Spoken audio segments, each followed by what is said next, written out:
sommes avec Elias Moutran, pour les non-alignés. Comment vous vous présentez, Elias? Vous êtes avocat, avocat libanais à Beyrouth, c'est ça? Tout à fait, je suis avocat libanais, je suis membre du Congrès national arabe et membre du secrétariat national du mouvement national libanais. J'ai été dans le temps membre de vice-président du bloc national présidé par le président Selim Hoss, qui était l'ancien premier ministre libanais, et dans plusieurs d'autres mouvements et activités dans ce cadre que nous aurons peut-être l'occasion de développer au cours de notre entretien. Très bien. Nous étions vus il y a à peu près un an. Vous nous aviez brossé un peu la situation des chrétiens d'Orient à ce moment-là. Où en sommes-nous maintenant un peu de la situation au Moyen-Orient, précisément au Liban et autour? Si vous voulez bien, au cours de notre entrevue qui s'est passée fin août 2014, il y a eu quelques développements majeurs. Le premier développement majeur qui a changé géopolitiquement la situation, c'est ce qui s'est déroulé au Yémen. Parce il faut-il préciser au début de notre entretien que la situation géopolitique est une situation au Moyen-Orient qui est une situation très dynamique. Nous ne sommes pas devant un cadre stable et les événements se déroulent à une très grande rapidité et les transformations géostratégiques aussi. Nous allons prendre un exemple pour pouvoir éclaircir tout ceci. L'année passée, au cours de notre entretien, je vous avais parlé d'un antagonisme entre un front qui regroupait la Turquie de M. Erdogan, le Qatar et les frères musulmans, en face duquel il y avait un autre front qui regroupait l'Arabie Saoudite, les Émirats Arabes Unis et le régime égyptien qui était le régime militaire égyptien au pouvoir. Depuis, il y a eu un développement géopolitique majeur. C'est la prise de pouvoir des Houthis avec leur allié, l'ancien président du Yémen, Saleh, au Yémen, et leur prise de contrôle de tout le Yémen.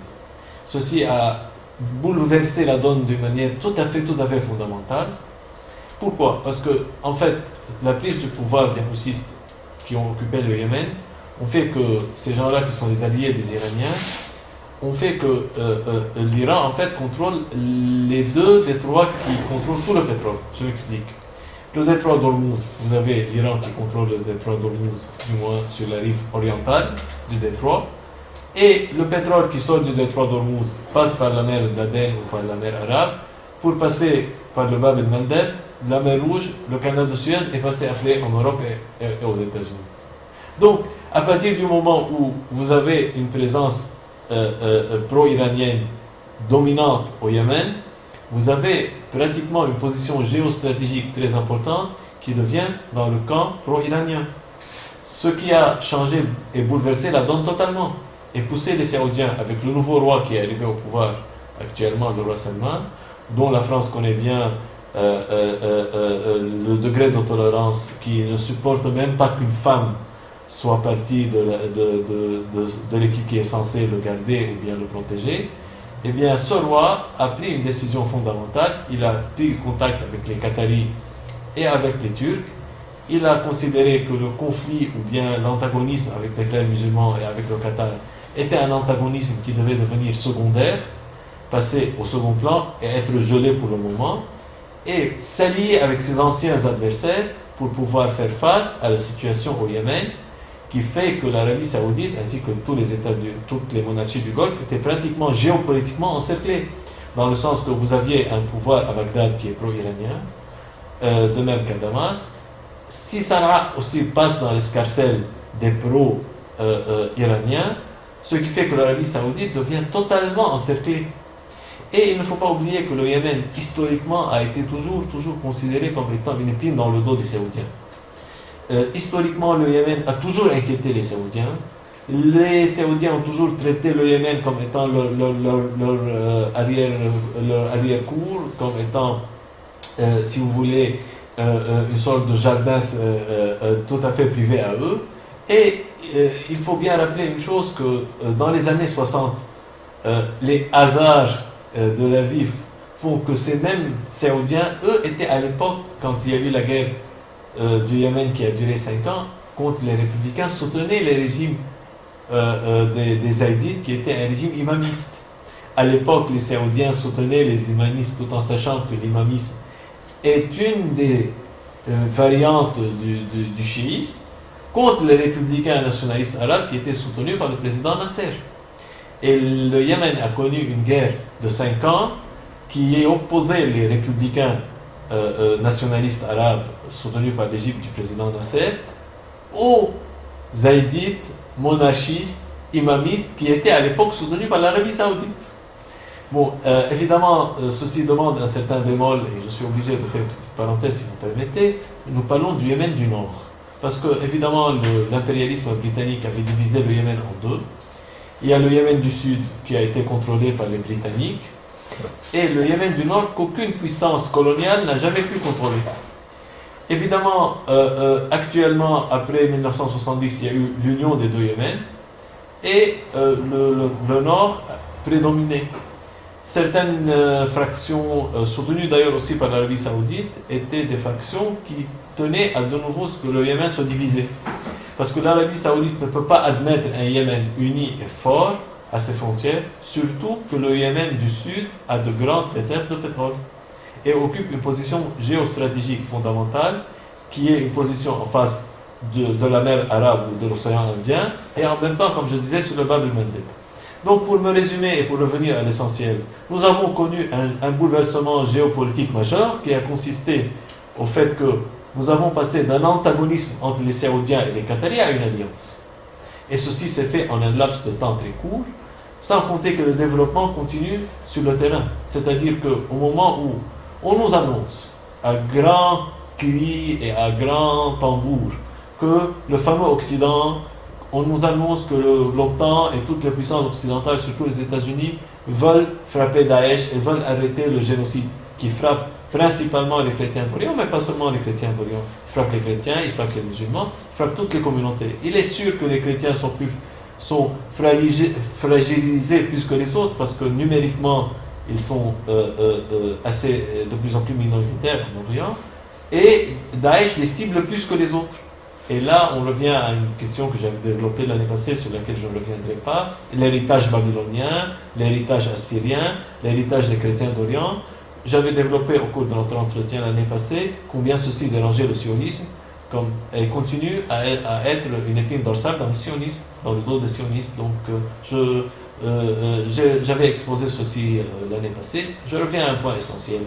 Au moment où on nous dit que les Américains veulent frapper Daesh, comment expliquer que, soudain, les forces de Daesh puissent traverser environ 200 km dans le désert, en pleine nuit, et pendant 2 jours, déplacer 10 000 soldats, 10 000 combattants, en plein désert, à découvert, de Raqqa, qui est la ville, le haut lieu stratégique en Syrie, vers Palmyre, qui est par hasard un lieu de culture et d'histoire et de rencontres historiquement uniques entre ce que fut l'Empire romain, l'Empire parthe et les Assyro-Chaldéens, ainsi que les Arabes qui étaient encore dans la presqu'île arabique, ce lieu unique de rencontre historique qui a fondé une des plus grandes civilisations et où se trouvent des temples aussi variés que les temples de Baal, les temples des dieux cananéens, à côté des temples de Jupiter, à côté de tout.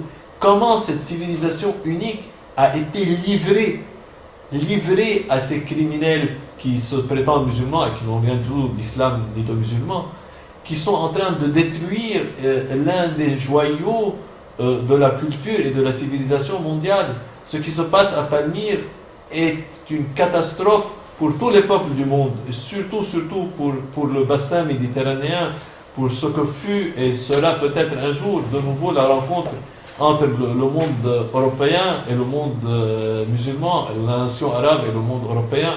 Cette catastrophe, cette destruction est une catastrophe. Et évidemment, les premières communautés à avoir été ciblées à Palmyre et dans les villages aux alentours de Palmyre furent les villages et les chrétiens. Comment, au moment où les Américains nous annoncent, et ce qui est vrai, qu'ils contrôlent grâce aux satellites et grâce aux avions espions et grâce aux drones et grâce à tous leurs moyens technologiques, chaque centimètre Et ceci est sûr. Si vous prenez aujourd'hui n'importe quel GPS, il peut vous mener à n'importe quelle petite ruelle, dans n'importe quel petit village, et ces GPS sont sur le marché. Comment le Pentagone, comment les États-Unis, et si vous voulez, pour être plus clair et plus franc, pour ne pas simplement jeter la balle sur le... Comment les autres puissances occidentales, et pas seulement occidentales, pourquoi ne pas dire les choses clairement, comment toutes les puissances, même les autres puissances, les Européens, probablement, pourquoi pas dire les Russes, et soi-disant les Turcs, comment, et même le régime syrien, comment toutes ces puissances qui ont des aviations, qui sillonnent tout le temps les airs, comment ils ne peuvent pas voir 10 000 combattants traverser environ 200 km et arriver à ce joyau Palmyre et attaquer les villages tant chrétiens que musulmans qui sont aux alentours et commettre ces crimes effroyables vis-à-vis de la civilisation, vis-à-vis des peuples, vis-à-vis de la religion. Ceci pose des questions très graves sur est-ce que nous sommes en train vraiment de vivre, en fin de compte, vraiment sans sombrer dans ce qu'appellent certains le conspirationnisme. Mais est-ce que ce crime qui est complètement sans aucune limite ne nous pose pas de questions, ne nous entraîne pas à réfléchir sur cette démarche? Moi, je trouve ahurissant que jusqu'à maintenant, personne ne fasse quelque chose. Sans oublier que la Turquie, qui aujourd'hui d'un seul coup se réveille et décide, soi-disant avec les États-Unis, de combattre le Daesh, eh bien bombarde des positions kurdes. Sans vouloir rentrer dans la question kurde qui nécessiterait elle-même probablement une émission, mais ce que je trouve quand même bizarre, c'est qu'au moment où, soi-disant, la Turquie veut combattre Daesh, les Turcs bombardent les positions des Kurdes. Et les forces de Daesh continuent en toute impunité à occuper le chef-lieu de l'ouest irakien, la ville de Ramadi et la ville de Fallujah. Et on nous annonce tantôt que les forces soi-disant irakiennes de la soi-disant nouvelle armée irakienne tantôt pénètrent à Ramadi, tantôt n'a pas pénétré, on ne sait plus exactement. Aujourd'hui nous sommes le 25 août 2015, on ne peut pas savoir exactement quelle est la position de la soi-disant armée irakienne, où se trouvent les hordes de Daesh, où se trouve telle partie et telle partie. Il est vraiment difficile pour le citoyen lambda qui n'a pas de satellite, ni de drone, ni de moyens de contrôle aérien, de pouvoir déterminer exactement où se trouvent les lignes de démarcation. Comment cette puissance Daesh arrive à avoir toute cette mobilité qui va des portes de Bagdad jusqu'aux portes de Palmyre, pour ne pas dire aux portes de Homs, et probablement jusqu'au contrefort de l'anti-Liban, parce qu'il ne faut pas oublier que nous avons quand même une vingtaine de soldats libanais qui sont entre les mains des hordes de Daesh, qui sont nichés quelque part dans un périmètre toujours à l'anti-Liban. Il ne faut pas oublier aussi qu'il y a des forces de Daesh qui se battent dans l'anti-Liban aussi. Si jamais, par malheur, ils arrivent à rentrer en connexion avec les forces qui s'approchent de Palmyre, c'est une catastrophe, pas seulement pour les chrétiens, mais pour tout le monde. Le monde qui voit débarquer sur les côtes européennes tous les jours des milliers de boat people, de réfugiés syriens et tout. Mais il faut arrêter le mal à la base. Il faut traiter la question à la base. La Turquie a laissé faire. La Turquie est responsable. Aujourd'hui, si la Turquie a un problème avec les Kurdes, la Turquie ne peut pas résoudre son problème avec les Kurdes en permettant un massacre de cette ampleur en Syrie. Sans compter que ce qui est essentiel à dire, si M. Erdogan et le gouvernement islamiste aujourd'hui en Turquie a des rêves d'empire, a des rêves d'hégémonie, considère que nous devons rentrer de nouveau dans ce que fut le XVIe siècle, c'est-à-dire un partage du monde oriental entre une sphère qui fut contrôlée par les Séfévides, par les Perses, et une sphère qui fut contrôlée par les Ottomans, et la ligne de démarcation se situait quelque part au bord du Tigre et de l'Euphrate. Est-ce que M. Erdogan est en train de revivre des chimères? Est-ce qu'il est en train de refaire des rêves de la sorte? Je ne sais pas. Mais en tout cas, la question mérite d'être posée. Géopolitiquement, aujourd'hui, nous avons une situation en Syrie qui est chaotique. Nous avons des villages qui sont bombardés. Nous avons des citoyens qui sont déplacés. Nous avons des réfugiés qui affluent aux portes de la Grèce, de la Macédoine, de la Bulgarie, et même qui arrivent d'une manière ou d'une autre, grâce aux contrebandiers, à atteindre les côtes italiennes. Et tout ça dans un chaos total. Sans compter qu'aujourd'hui, l'État irakien est en pleine déliquescence, contrairement à l'État syrien. Et là, je me permets en tant que juriste de préciser que jusqu'à aujourd'hui, au point de vue légal, et il est important de le dire à nos chers auditeurs, jusqu'à maintenant, l'État syrien existe toujours. C'est-à-dire, jusqu'à maintenant, la livre syrienne, qui est même dévaluée, continue à avoir cours. Il y a toujours un État, il y a toujours des écoles, il y a toujours une administration. Au moment où, en Irak, le pays que les Occidentaux nous avaient présenté comme étant la vitrine de ce que devait être la soi-disant démocratie qui était venue avec les chars de M. Bush, jusqu'à maintenant, nous n'avons pas un État, nous n'avons même pas une armée. Comment se fait-il qu'une soi-disant armée abandonne ce qu'il y a d'armes les plus sophistiquées et les plus avancées d'un seul coup à des hordes terroristes qui ne rêvaient même pas d'avoir tout ça à Mossoul et toute cette variété d'armes qu'ils ont soudain reçues. Ceci pose la question de savoir comment des milliards de dollars sont en train de s'évaporer en Irak. Le peuple d'Irak aujourd'hui est en pleine révolution. Vous avez dans les villes irakiennes des gens qui demandent l'eau, l'électricité, pour des questions qui sont, si vous voulez, des questions sociales. Aujourd'hui, le peuple arabe irakien est un peuple qui se révolte contre ce que les Américains ont installé et contre cette répartition communautaire et confessionnelle qui a fait le malheur du Liban et qui aujourd'hui fait le malheur de l'Irak. Faut-il rappeler que le système irakien constitutionnel ressemble d'une manière ou d'une autre, malheureusement, au système constitutionnel libanais, dans le sens qu'il y a une répartition confessionnelle entre les différents pôles du pouvoir irakien, comme c'est le cas au Liban. Et malheureusement, nous avons un quasi-État au Liban et il n'y a même pas d'État en Irak. Donc, si vous voulez, à partir du moment où nous avons un président qui est kurde, un vice-président qui est sunnite, un vice-président qui est chiite, le président du Parlement est sunnite, mais il a deux vice-présidents, un kurde et un chiite, le premier ministre est chiite, mais il a deux vice-présidents, un kurde et un sunnite. Nous sommes dans une situation qui frôle l'absurde. Et entre-temps, le peuple irakien, qui a l'une des plus grandes réserves de pétrole au monde, est un peuple qui a faim, un peuple qui est dans le désespoir et qui aussi prend la mer et vient grossir le flot des immigrés, des réfugiés, des clandestins, de ceux qui fuient un des pays qui est censé être le pays le plus riche du monde. Je me rappelle bien de ce qu'avait dit un des chefs du renseignement français. Il avait dit les pays arabes sont des pays, ou bien des pays pauvres qui n'ont pas d'hommes, qui n'ont pas d'argent mais qui ont du pétrole, ou bien ce sont des pays qui ont beaucoup d'hommes mais qui sont pauvres. L'Irak est le seul pays qui a en même temps les hommes et qui a en même temps le pétrole et l'eau. Je crois que Demarange qui a dit cette phrase n'avait pas tort. Et aujourd'hui, la situation continue malheureusement de se dégrader sur tous les fronts.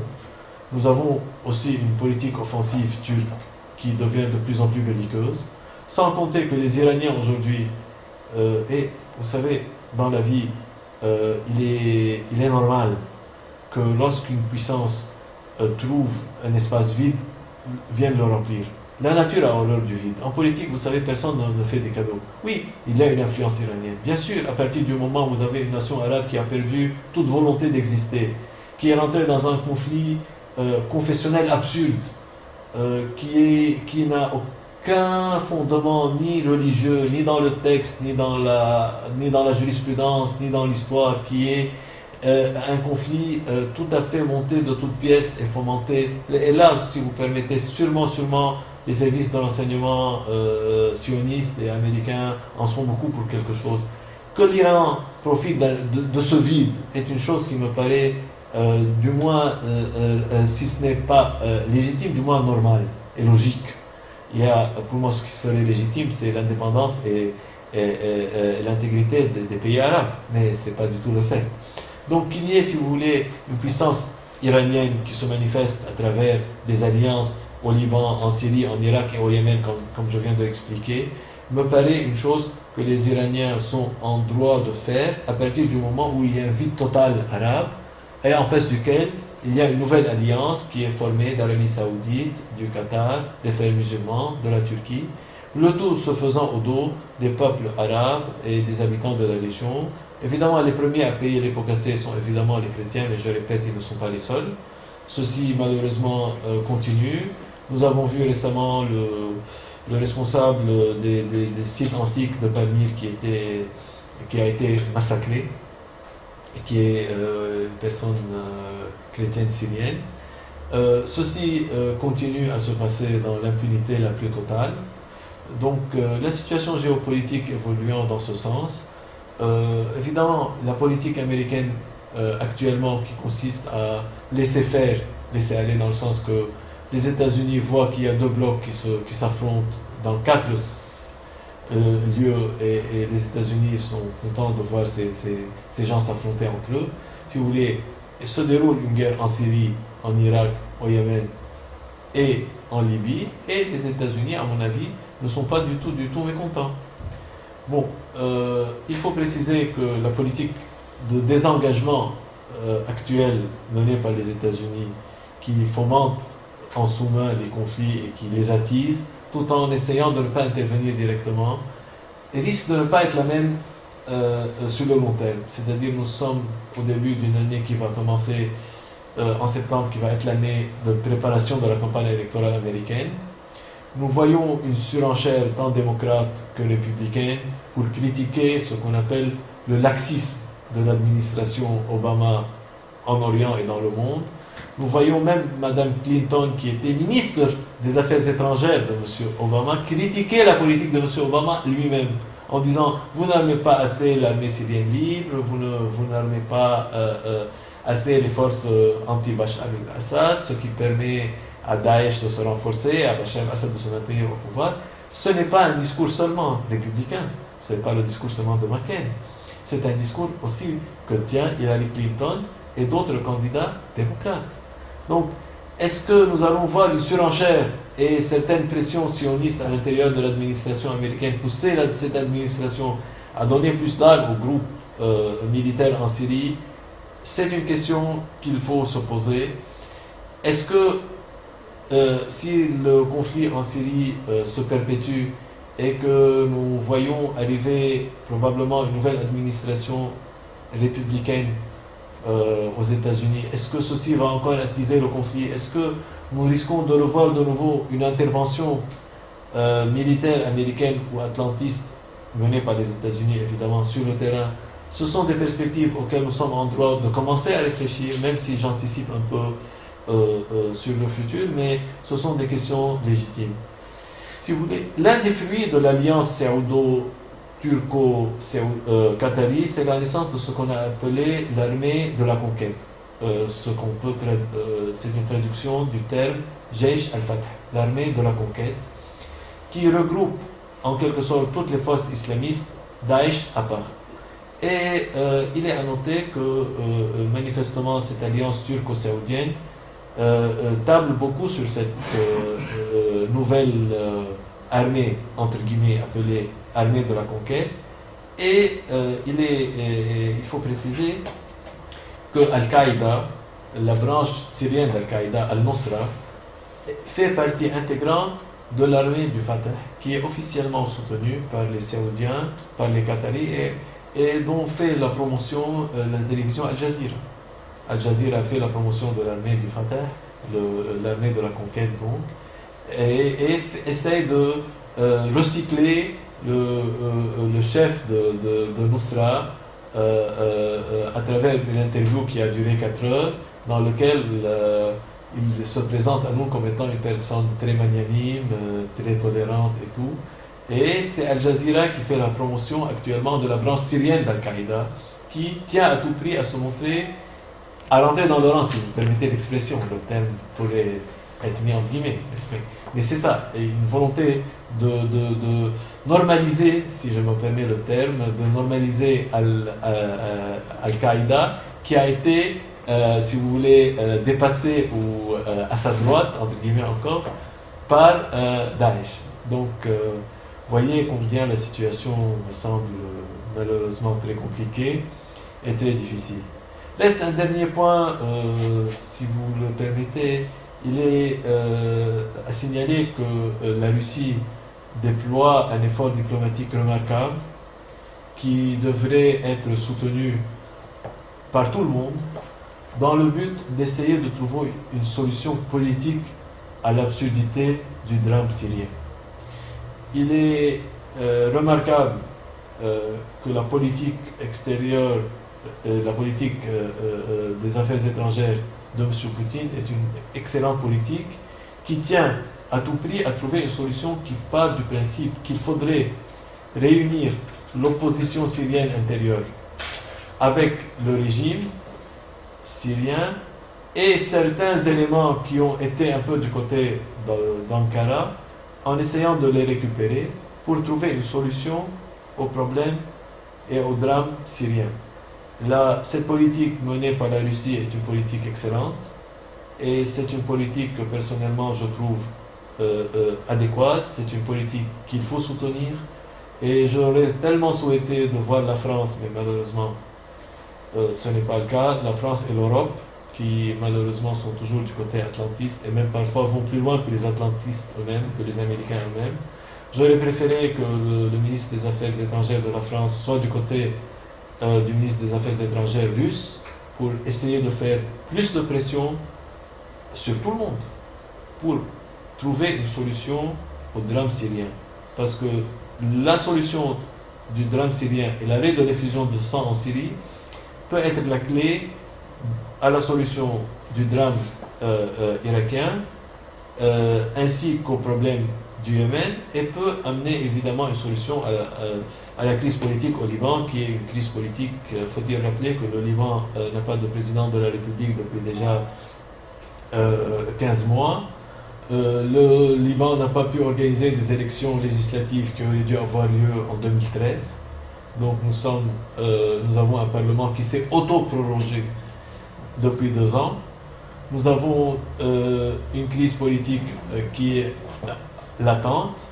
Nous avons en même temps une crise sociale énorme. Nous avons une impossibilité d'organiser les services publics de base, que ce soit l'eau, l'électricité et même les ordures actuellement. Il y a eu récemment des manifestations à Beyrouth. Le centre de Beyrouth a été bloqué et continue à être bloqué. Il y a eu un mort et il y a eu 49 blessés parce qu'on n'arrive même plus à récolter les ordures et à traiter les déchets. On en est là au Liban. Il y a une paralysie politique totale et générale. Sans compter, comme je viens de vous en parler précédemment, nous avons dans l'anti-Liban qui sépare le Liban de la Syrie 29 soldats libanais qui sont entre les mains de Daesh et nous avons 15 soldats libanais qui sont entre les mains d'Al-Nusra, qui est la branche syrienne d'Al-Qaïda et qui ont toujours des positions dans l'anti-Liban. C'est vrai que ces positions ont été rétrécies, mais elles existent toujours. Donc nous avons des poches d'Al-Qaïda au Liban et des poches de Daesh à l'intérieur du Liban, ou même, ou si vous voulez, pour être plus précis, dans la région frontalière entre le Liban et la Syrie qui se trouve dans l'anti-Liban. Donc aussi le Liban est en crise et l'État libanais est en état de quasi-évanescence, ce qui est très grave.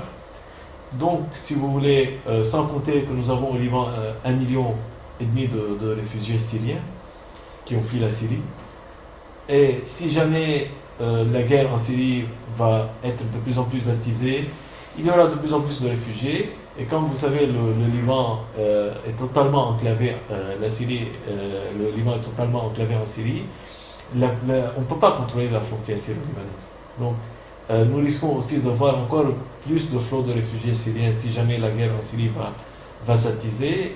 Le problème des réfugiés syriens risque de remettre en cause tout l'équilibre démographique, politique, géopolitique et social libanais, comme jamais ce ne fut le cas depuis des centaines d'années. Donc vous voyez combien il est urgent et important que la démarche russe aboutisse. Quoique jusqu'à maintenant, malheureusement, les signaux ne sont pas positifs. Évidemment, nous sommes le 25 août 2015. Pour le moment, malheureusement, les démarches russes ne sont pas couronnées de succès. Mais ce chaos dans toute la zone, est-ce que ce n'est pas ce qui est voulu?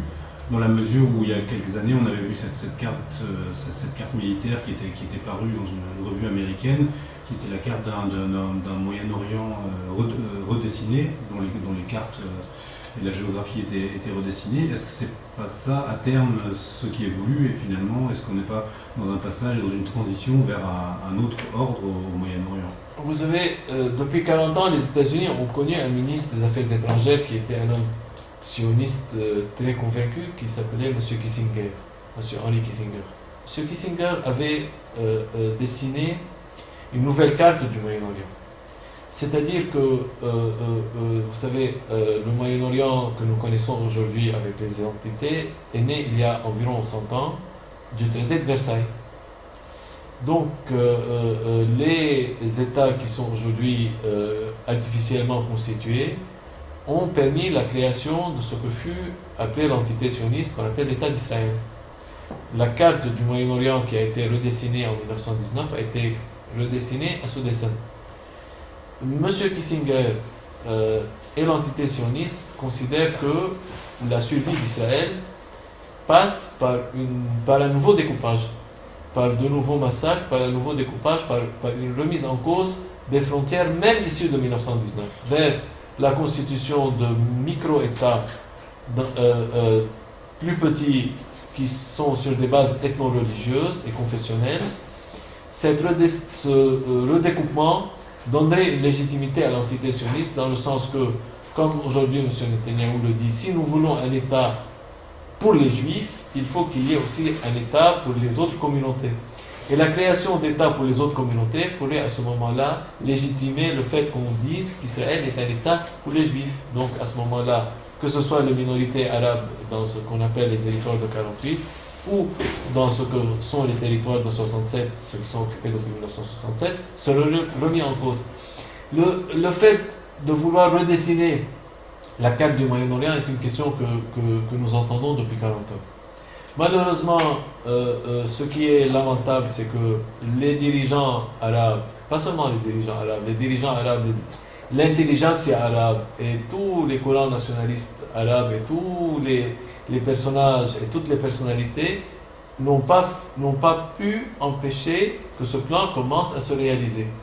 Il est symptomatique de constater que si nous regardons la carte de l'Irak aujourd'hui, nous constatons que sur le terrain, l'État kurde est pratiquement un État de fait qui existe. Depuis 22 ans, les Kurdes ont une armée, ont évidemment un parlement, un gouvernement, ont depuis 2003 le contrôle total de leur propre pétrole, de leurs propres ressources financières. Et depuis que Daesh a occupé Mossoul, ils ont occupé la région de Kirkouk, qui est l'une des régions du nord de l'Irak les plus riches en pétrole et qui était une des régions les plus contestées. Et malheureusement, la constitution imposée par M. Paul Bremer à l'Irak légitime cet état de fait. Donc, si vous voulez, pratiquement aujourd'hui, nous sommes devant un État kurde pratiquement constitué au nord de l'Irak. Malheureusement, ce qui se passe avec Daesh qui occupe l'ouest de l'Irak et qui se crée une sorte d'autonomie par le sang, évidemment. Nous constatons qu'il y a à l'ouest de l'Irak un état de fait, sans compter le sud et le centre. Donc, par hasard, nous sommes devant un Irak qui est réparti en 3 régions, comme le plan de Kissinger le prévoyait. Est-ce que cette folie, cette déraison va-t-elle continuer à se propager en Syrie, au Liban, en Jordanie, en Palestine, peut-être en Arabie, au Yémen? Les cartes sont nombreuses et pourraient englober la Turquie. La Turquie n'est pas du tout en reste. Faut-il rappeler que tout l'Est turc est kurde.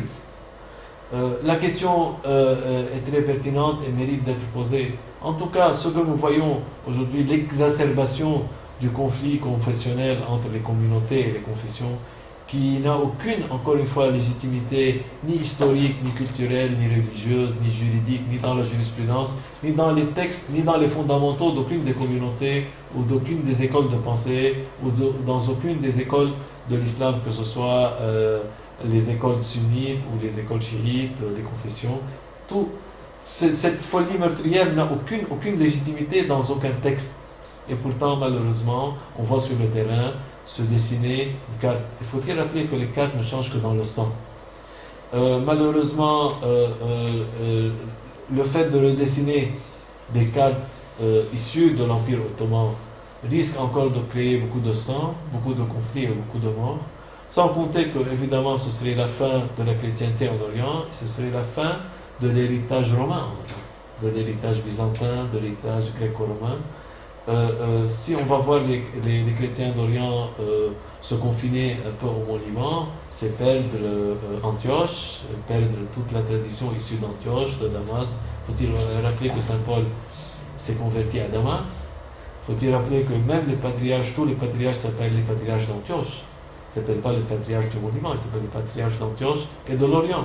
Donc, si vous voulez, il y a toute une tradition orientale qui est menacée, et moi je trouve que le sionisme cherche à tout prix à se débarrasser de cet héritage gréco-romain latin, et que ceci se passe tout à fait dans l'intérêt du sionisme, malheureusement, et dans l'intérêt des églises pro-sionistes qui existent, qui se veulent soi-disant christiano-sionistes, à mon avis qui sont sionistes sans être chrétiennes, qui profitent de cet état de fait.